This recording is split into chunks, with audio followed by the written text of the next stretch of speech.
তুমি আমায় ভালোবাসো, তাই তো আমি কবি। আমার এ রূপ, সে যে তোমার ভালোবাসার ছবি। আপন জেনে হাত বাড়ালো, আকাশ বাতাস প্রভাত আলো। বিদায় বেলায় সন্ধ্যা তারা, পুবের অরুণ রবি। তুমি ভালোবাসো বলে ভালোবাসে সবই। আমার আমি লুকিয়েছিল তোমার ভালোবাসায়। আমার আশা বাইরে এলো তোমার হঠাৎ আশায়। তুমি আমার মাঝে আসি, অসিতে মোর বাজাও বাঁশি। আমার পূজার যা আয়োজন তোমার প্রাণের হবে। আমার বাণী জয়মাল্য, রানী তোমার সবই। তুমি আমায় ভালোবাসো, তাই তো আমি কবি। আমার এ রূপ, সে যে তোমার ভালোবাসার ছবি। কাজী নজরুল ইসলামের দোলনচাঁপা কাব্যগ্রন্থের কবিতা কবিরানী। এই একটা ছোট্ট আবৃত্তি দিয়েই শুরু করলাম আজকের ভিডিও। আজকে প্রথমে জানাই আমার গুরুজনরা যারা আছেন তাদেরকে অনেক অনেক প্রণাম, আর আমার ভাই বোনেদের জন্য রইল আমার ভালোবাসা, আর আমার ছেলে মেয়েদের জন্য স্নেহ ভালোবাসা তো থাকবেই। তার আগে আমি কিন্তু তোমাদের একটু বকাবকি করব।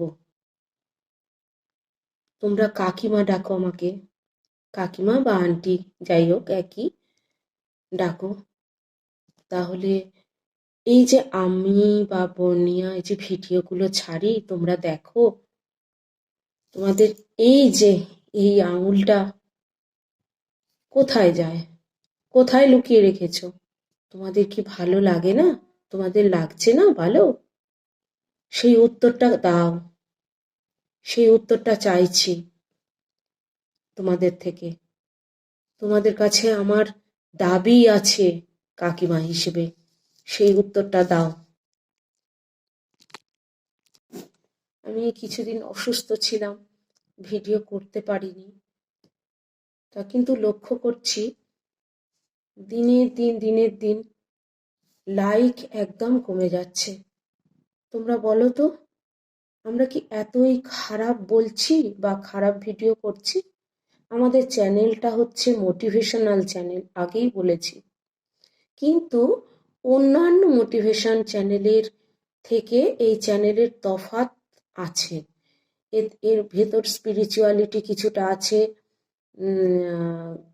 একঘেয়ে তোমাদের যদি বিরিয়ানি খেতে দেওয়া হয়, একঘেয়ে ভালো লাগে কারো উপদেশ শুনতে? একঘেয়ে ভালো লাগে বলো তো? তার মাঝখানে ওই জন্য মাঝে মাঝে ছোট ছোট স্পিরিচুয়াল ব্লগ দিই, কিন্তু এটা আমাদের মোটিভেশনাল চ্যানেল। আমরা কি এতটাই খারাপ বলছি? খারাপ কিছু বলছি কি? শ্রুতি কটু, দৃষ্টিকটু কিছু বলছি কি? যে তোমাদের লাইক একদম হচ্ছে না, লাইক একদম তোমরা দিচ্ছ না। তোমরা ভিডিওর ভিতরে যাও, যে পোর্শনটা ভালো লাগে দেখো। লাইক না দিলে আমাদের চ্যানেলটা এগোবে কি করে? আমরা ইন্সপিরেশন পাবো কোত্থেকে বলো তো? তোমরা যদি এই রকম করো, আশা করছি এবার থেকে আর এরকম করবে না। এই আঙুলটা না জানো, খুব পবিত্র আঙুল, খুব পবিত্র আঙুল। এই আঙুলের মূল্য অসীম। আমি একদিন ভিডিও করে বলে দেবো আমাদের 5টা আঙুলের কি নাম, তাদের কি কার্যকারিতা, আমি নিশ্চয়ই ভিডিও করব। কিন্তু একটু সাপোর্ট করো, একটু সাপোর্ট করো, না হলে এগোবো কি করে বলো তো? তোমাদের ওপর আমার দাবি আছে। তোমাদের যতই তোমরা ব্যস্ত থাকো, যতই ব্যস্ত থাকো, আমরা প্রতিদিন ভিডিও ছাড়ছি না, ছাড়তে পারছিও না। হয়তো 15 দিন 20 দিন ছাড়া একটা করে ভিডিও ছাড়ি, এমনকি 1 মাসও হয়ে যায়। তাতেও তোমাদের 10টা মিনিট 15টা মিনিট দেখার সময় হয় না বলো তো? একটু সাপোর্ট করো। এবার থেকে আশা রাখবো তোমরা কিন্তু সাপোর্ট করবে আগের মতোই। আজকাল একটা মনের একটা রোগ ভীষণভাবে বেড়ে যাচ্ছে, কিছুটা ভাইরালের মতো হয়ে যাচ্ছে। সেটা হচ্ছে বিরক্তি বোধ। অল্পতেই মানুষ বিরক্ত হয়ে যাচ্ছে, অল্পতেই মানুষ বিরক্তি প্রকাশ করে যাচ্ছে। সেটা বিরক্তিটা আসে কোত্থেকে?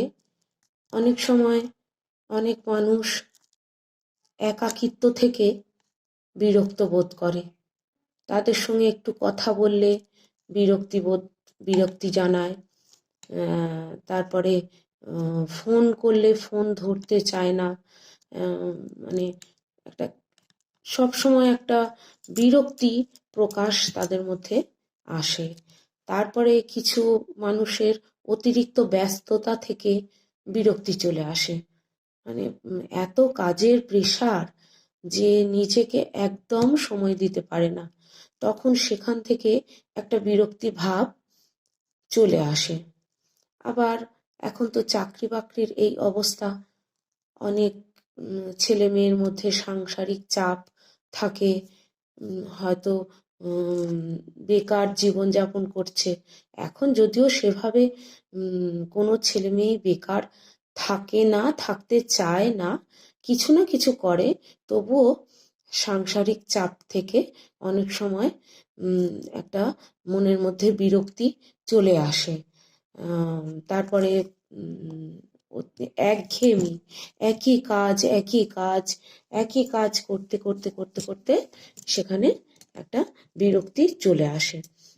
তারপরে হচ্ছে দেখা যাচ্ছে ছেলে মেয়েদের মধ্যে ব্রেকআপ, এই শব্দটা ভীষণ প্রচলিত হয়ে যাচ্ছে। ব্রেকআপ, এই ব্রেকআপ থেকে হয়তো সদ্য কারো ব্রেকআপ হয়েছে, ব্রেকআপ থেকে একটা ওই ছেলে কি হোক আর মেয়ে হোক, তার মধ্যে একটা বিরক্তি ভাব চলে আসছে। আর একটা হচ্ছে যে সারাদিন এমনও আছে তো, অনেক মানুষ অনলাইনে চাকরি বাকরি করছে, সারাদিন কানের মধ্যে ফোন, সারাদিন। এবার কানে যদি একটা মানুষের সারাদিন ফোন থাকে, তারপর দিনের শেষে রাত্রিবেলা সে তার সমস্ত বিরক্তি বাড়ির লোকের কাছে প্রকাশ করে, সে একটা বিরক্তিভাব প্রকাশ করছে। এই রকমভাবে বিভিন্নভাবে বিরক্তি সৃষ্টি হচ্ছে। যখন মানুষের মন খুব বিরক্ত হয়ে যাবে, খুব মানে আর থাকা যাচ্ছে না, খুব কষ্ট হচ্ছে ভিতর ভিতর, কিন্তু চালিয়ে যেতে হচ্ছে নিজেকে, তখন অবিলম্বে সেই কাজ থেকে বা সেই স্থান থেকে অবশ্যই অবশ্যই তাকে কিছু দিনের জন্য সরে যেতে হবে। কিছু দিনের জন্য, যদি সেটা সম্ভব নাও হয়, তবু হয়তো কোথাও ঘুরতে গেলাম 4 দিন 5 দিনের জন্য, একটু সেখান থেকে সরে গেলাম। যদি সেটা সম্ভব না হয়, সেই কাজ থেকে বিরতি নিয়ে বাড়িতে বাড়িতে কিছুটা হাসি খুশিতে সময় কাটানো, বাড়ির আর 5 জনের সাথে সময় কাটানো। বাড়িতে যদি বাগান টাগান থাকে, বাগান, ফুল, পাখি এসবদের নিয়ে সময় কাটানো, যদি পোষ্য কেউ থাকে তাদের নিয়ে সময় কাটালে অনেক সময় এই বিরক্তি ভাবটা চলে যায়। বা কেউ যদি স্পিরিচুয়াল দিকটা পছন্দ করে, কোনো মন্দিরে গেল, গিয়ে পুজো টুজো দিয়ে এলো, বা কোনো তীর্থস্থান থেকে ঘুরে এলো, অবশ্যই এই বিরক্তি ভাব অনেক অনেক কমে যায়, অনেক কমে যায়, থাকেই না। তখন একটা নিজের মনে সতেজ ভাব সৃষ্টি হয়, সেখান থেকে আবার সামনের দিনগুলো খুব ভালোভাবে এগিয়ে যেতে পারে।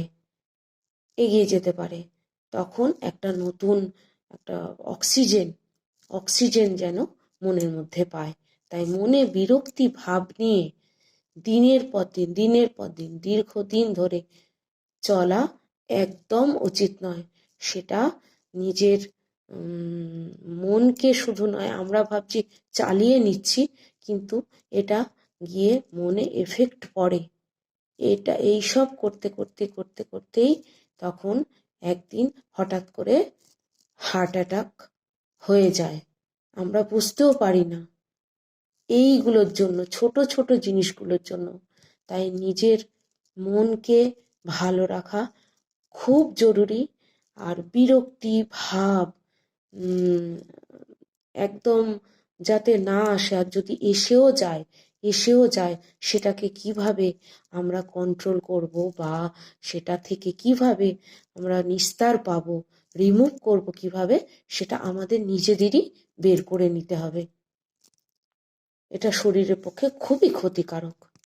কিছু মানুষ আছে শুধু বিরোধী মন্তব্য করে, আমি যেটাই বলবো সে যেন ঠিক তার উল্টো কথাটা বলার জন্যই তৈরি থাকে। আমি যদি ঠিকও বলি, সেই ঠিকটাকে ভুল প্রমাণ করার জন্য থাকে। এটা আমাদের চারপাশে থাকে, কেউ না কেউ থাকে। যে আমি যদি বলি সূর্যটা দেখ আজকে এমন উঠেছে একদম মাথার উপর, সঙ্গে সঙ্গে ভুল ধরে বলবে সূর্য তো ঠিক জায়গায় থাকে, সূর্য তো ওঠেও না, নামেও না, আমাদের পৃথিবীটাই ঘুরছে। সঙ্গে সঙ্গে এই কথাটা কেটে দেবে। রান্নাতে কোনো সময় হয়তো তাকে কিছু রান্না করে দেওয়া হলো, কিরে কি দেখুন, বা কি কেমন হয়েছে, সবই ঠিক আছে, একটু যেন নুনটা একটু কম হয়েছে। আচ্ছা, এবার যদি বলি কোনো বাচ্চা, দেখ বাচ্চাটা কত কিউট, বা দেখুন বাচ্চাটা কত কিউট, কিউট হলে কি হবে, ওর কানগুলো কানগুলো আচ্ছা কিরকম না, একটু খাড়া খাড়া মতো না কানগুলো বাচ্চাটার, সবই ভালো ওই কানটা, মানে সমস্ত কিছুতে বিরোধী মন্তব্য করবে। তো এইসব মানুষদের কাছাকাছি থাকলেও একটা নিজের বিরক্তি এসে যায়। তাই নিজের মনকে সতেজ রাখার জন্য, নিজের জীবনকে এগিয়ে নিয়ে যাওয়ার জন্য, নিজের মনকে ভালোবেসে বিরক্তিকর কোনো স্পিচ, মানে ইরিটেটিং কোনো মানুষ, বা ইরিটেটিং মানে ইরিটেশন হচ্ছে এমন কোনো মোমেন্টে না থাকাই ভালো। সেখান থেকে অবিলম্বে সরে যাওয়া ভালো। কেন? এগুলো আমাদের মনের ওপর চাপ সৃষ্টি করে। এই চাপ একদিন, দুদিন, 3 দিন, এবার দীর্ঘদিন হতে থাকলে সেটা কিন্তু এটা অন্যদিকে মন নেয়, আমরা বুঝতে পারবো না। হ্যাঁ, সেটা কিন্তু অন্যদিকে মন নেয়, সেটা কিন্তু হার্টের পক্ষে ভীষণ ভীষণ খারাপ। তাই সেখান থেকে আমার যদি ক্ষমতা না থাকে নেগেটিভ কাউকে পজিটিভ করার, তাহলে সেখান থেকে অবিলম্বেই সরে যাওয়া উচিত, নিজের ভালোর জন্য, নিজের ভালোর জন্য। যাদের মাইগ্রেন আছে, সাইনাস আছে, তাদের মানে অল্পতে বিরক্তি যদি এসে যায়, সঙ্গে সঙ্গে এখানে গিয়ে অ্যাটাক করবে, সঙ্গে সঙ্গে সারাটা দিন চলে যাবে, সারাটা দিন। তাই এই বিরক্তি থেকে আমাদের অবশ্যই দূরে থাকতে হবে, আমাদের নিজেদের ভালোর জন্য। বিরক্তিকর কোনো মানুষ, বিরক্তিকর কোনো মুহূর্ত, বিরক্তিকর কোনো কিছু ঘটনা, পরিস্থিতি, সেখান থেকে আমাদের নিজেদের সরিয়ে রাখতে হবে, নিজেদের ভালোর জন্য। এটাই আজকে আমার বলার। কেন বিরক্তি প্রতিটা মানুষের মধ্যে ভীষণভাবে বেড়ে যাচ্ছে, ভীষণভাবে। কোনো কথা শুনতে চায় না, কোনো কথা বলতে চায় না, ফোন করতে চায় না, ফোন ধরতে চায় না, মানে বিরক্তি থেকেই জিনিসগুলো হচ্ছে। দেখতে হবে কি মানে সারা দিনটা কিভাবে কাটাচ্ছে, সেখান থেকেই বিরক্তিটা আসছে, সেখান থেকেই। তাহলে নিজেদের ভালোর জন্যই নিজেদের বিরক্তি থেকে কিছুটা সরে থাকতে হবে নিজেদের ভালোর জন্য। এই বিরক্তিটা আসলে পরে আমি তো অন্য মানুষকে এন্টারটেন করতে পারছি না। প্রত্যেকটা বাবা মা ভাই বোন প্রেমিক প্রেমিকা উম, সন্তান প্রত্যেকের সঙ্গে একটা চাওয়া পাওয়ার সম্পর্ক। তা আমার যদি বিরক্তি ভাব থাকে, তাহলে আমার থেকে তাদের যা চাওয়ার আছে সেটা তো আমি দিতে পারবো না। তাই বিরক্তি রোগটাকে মন থেকে সরিয়ে ফেলতে হবে। No irritation, no irritation. Irritate হয়ে গেলেও নিজের মনকে কিভাবে আমি সেই ইরিটেশন থেকে দূরে রাখবো, আমাকেই বের করতে হবে। বুঝতে পেরেছো? যদি ঠিক বলে থাকি লাইক করবে কিন্তু। আজ তাহলে আসি। ভালো থাকবে, ভালো রাখবে, অন্যকে ভালো থাকতে সাহায্য করবে। আসি, হ্যাঁ।